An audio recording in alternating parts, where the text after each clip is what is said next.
আজকে জ্যোতিষশাস্ত্র নিয়ে একটা কথা বলবো। আমি বিভিন্ন গ্রুপে বিভিন্ন তথাকথিত শাস্ত্রী, জ্যোতিষাচার্য, গ্রহ আচার্য, মানে এনাদের যে বহিঃপ্রকাশ জ্যোতিষ সম্পর্কে, এই বিষয়গুলো দেখেই একটা কথা বলছি। দেখুন, বাংলা বিভিন্ন গ্রুপে যারা গ্রুপ মেম্বার আছেন, বিভিন্ন জ্যোতিষীয় পরামর্শের জন্য আপনারা জন্মকুণ্ডলী, হাত ইত্যাদি পোস্ট করেন একটা জ্যোতিষ পরামর্শের আশায়। ঠিক আছে, আমি যেটা বলছি সেটা হচ্ছে কি, দেখুন, আমার যেটা মনে হয়েছে, এই সব জ্যোতিষদের জ্যোতিষ শাস্ত্র সম্পর্কে কোনো গাঢ় আইডিয়া নেই। তার কারণ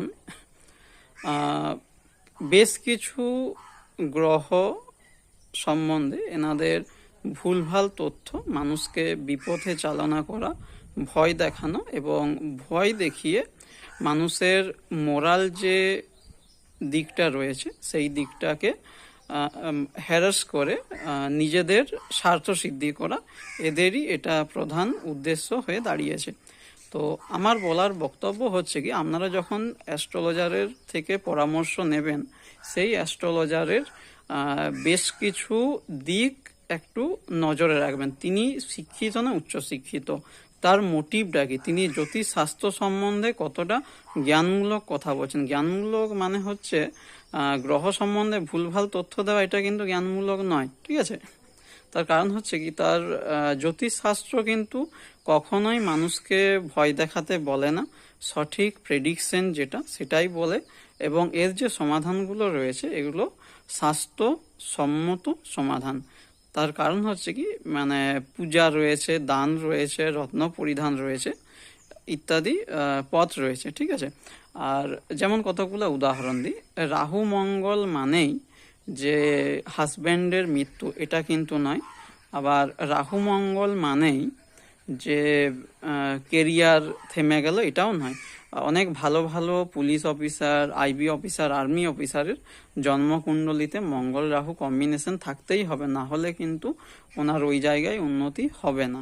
ঠিক আছে, আবার একটা কথা বলি, শনি চন্দ্র।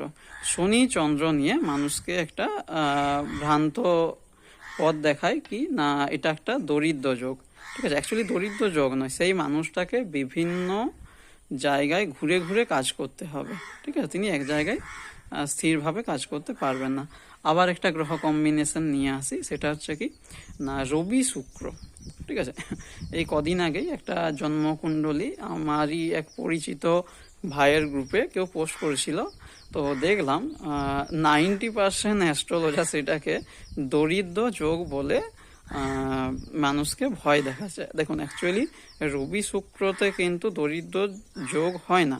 রবি শুক্রতে যেটা হয় কি না, নেটিভের বাবার খুব অর্থ থাকবে, এক নম্বর কথা। দু নম্বর কথা হচ্ছে কি, নেটিভের বাবার বিবাহ বহির্ভূত সম্পর্ক থাকতেও পারে, নাও পারে। থাকার সম্ভাবনা 60%, না থাকার সম্ভাবনা 40%। ঠিক আছে, এছাড়া কি হবে না, এটা যদি মেয়ের কুণ্ডলিতে থাকে রবি শুক্র, তাহলে সেই মেয়ে ইগোয়েস্টিক নেচারের হবে।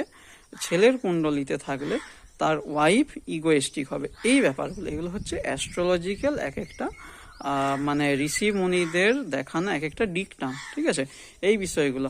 আর খারাপ যোগ মানেই যে সেটা বিশেষ কিছু ভয়ের, এমনটাও নয়। তার কারণ হচ্ছে কি, কারোর খারাপ সময় চিরকাল থাকে না, কারোর ভালো সময় চিরকাল থাকে না।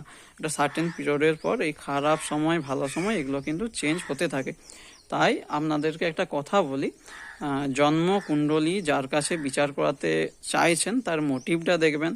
তার পোস্টে তিনি অ্যাস্ট্রোলজিক্যাল ব্যাপারটা নিয়ে কতটা আলোচনা করেছেন, তার সেই পোস্টের মধ্যে কোনো নলেজ বা কোনো প্রুফ মানে হচ্ছে কি, কোনো ঋষি মুনির যে ডিকটামগুলো রয়েছে বা তাদের যে আইডেন্টিটি, যে সূত্রগুলো রয়েছে, তিনি এগুলো নিয়ে কোনো আলোচনা করছেন কিনা, এটা।